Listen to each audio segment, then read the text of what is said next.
آپ دیکھ رہے ہیں مسائل کا حل چینل۔ ورحمۃ اللہ وبرکاتہ۔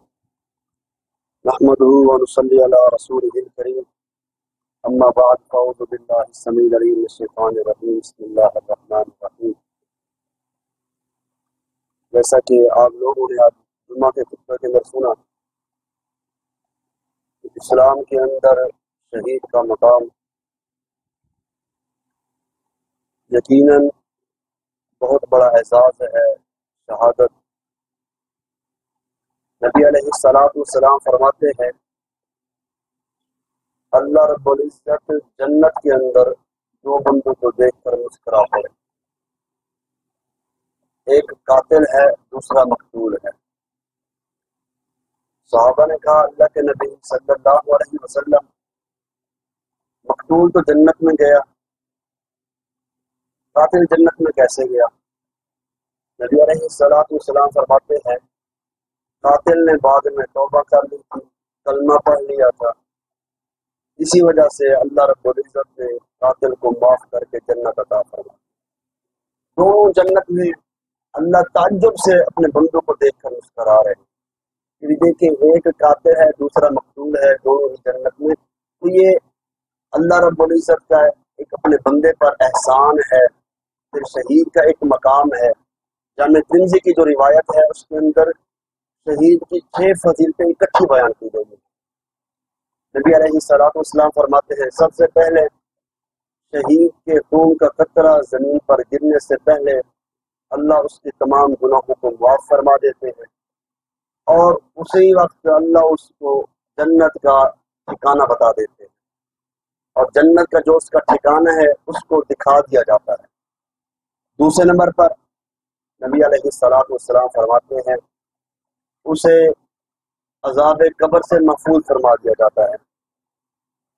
تیسرے نمبر پہ نبی علیہ السلام نے فرمایا قیامت کی سب سے بڑی گھبراہٹ سے اس بندے کو محفوظ کر دیا جائے جو شہید ہو۔ چوتھے نمبر پر اسے ایسا تاج پہنایا جائے گا جس کا ایک یاقوت، ایک موتی اتنا قیمتی ہوگا، دنیا اور دنیا کے اندر جتنی چیزیں ہیں سب سے زیادہ اس کا ایک موتی قیمتی ہوگا جو اس شہید کو پہنایا جائے گا۔ ایک موتی کی اتنی قیمت ہے، پتہ نہیں اس تاج کے اندر کتنے موتی ہوں گے، کیا اس کا پروٹوکول ہوگا۔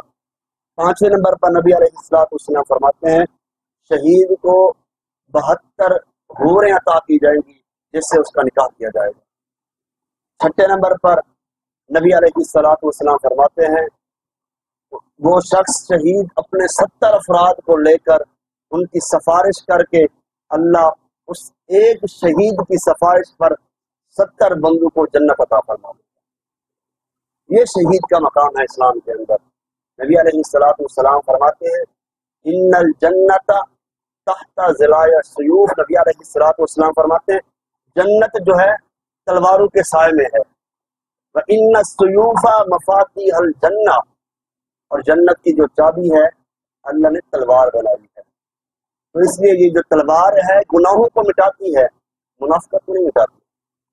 اس لیے اگر جس بندے نے اللہ کی رضا کے لیے شہادت اختیار کی تو یقیناً دنیا کے اندر بھی اس کے لیے عزت کا باعث ہے، دنیا میں جانے کے بعد بھی اس کے لیے عزت کا باعث ہے، قبر کے اندر بھی اس کے لیے عزت کا باعث ہے، آخرت کے دن بھی اس کے لیے عزت کا باعث ہے، جنت کے اندر بھی اس کے لیے عزت کا باعث ہے۔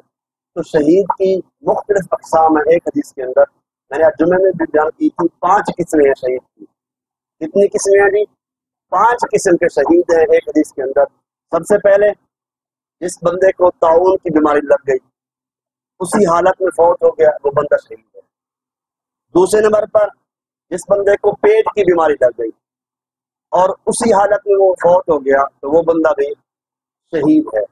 تیسرے نمبر پر جو پانی میں ڈوب کر مر گیا، اسی حالت میں اس کی وفات ہو گئی تو وہ بندہ بھی شہید ہے۔ چوتھے نمبر پر جس بندے پر عمارت گر گئی، ملبہ گر گیا، کوئی چیز دیوار گر گئی اور وہ نیچے دب گیا اور اسی کی وفات ہو گئی، وہ بھی شہید ہے۔ اور پانچویں نمبر پر جو بندہ اللہ کی راہ میں میدان جہاد میں اترتا ہے اور وہ سب کچھ اپنا اللہ کی راہ میں قربان کر دیتا ہے، جان دے دیتا ہے، وہ سب سے افضل شہید ہے۔